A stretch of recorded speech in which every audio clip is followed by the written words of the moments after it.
Hoje eu estou aqui para mostrar para vocês uma evolução, como que foi a evolução tecnológica dentro da medicina nuclear, né? E a gente vai conseguir explicar tudo isso dentro de um aparelho só, que é esse aparelho que a gente tem de SPECT-CT.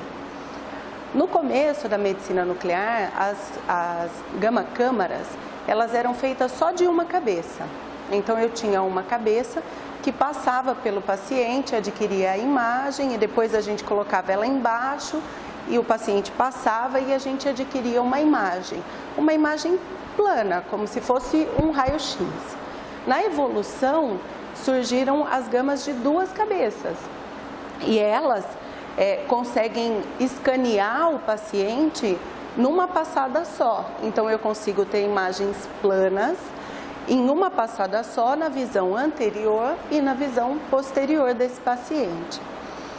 Com a evolução, essas cabeças elas começaram a girar em volta do paciente. Então, a gente escolhe uma área que a gente quer avaliar, entra com a maca, como eu já disse, o paciente que emite essa radiação, e essa radiação é captada pelos detectores, que vão girando em volta do paciente e adquirindo a imagem que a gente conhece como SPECT. O aparelho que a gente tem aqui no IDS, ele é um aparelho que ele tem junto com essa gama-câmara um tomógrafo. Esse tomógrafo, ele faz as imagens de tomografia computadorizada que todo mundo já conhece. E as imagens de tomografia são imagens tridimensionais.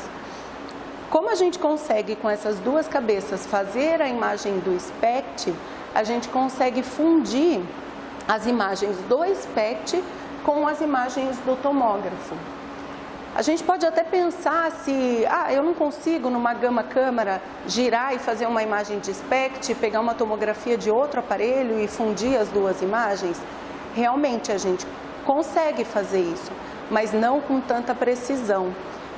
Dependendo do exame que a gente for fazer, por exemplo, num paciente com câncer de tireoide, por exemplo, o linfonodo fica muito próximo da tireoide. Então, às vezes, em um probleminha que você tem de fusão dessas imagens, você deixa de falar que o paciente tem um linfonodo acometido, o que faz com que mude totalmente o tratamento dele. Então, esse aparelho chamado de SPECT-CT, ele trouxe para a medicina nuclear mais especificidade. Então, a gente consegue olhar uma lesão que ela capta, a gente sabe como é o metabolismo dela e eu consigo olhar na tomografia que eu tenho atrás qual é a alteração anatômica que ela traz. E isso faz com que a gente consiga ser muito mais incisivo e muito mais decisivo nos nossos diagnósticos. Então, essa é a evolução tecnológica da medicina nuclear convencional que a gente conhece até hoje.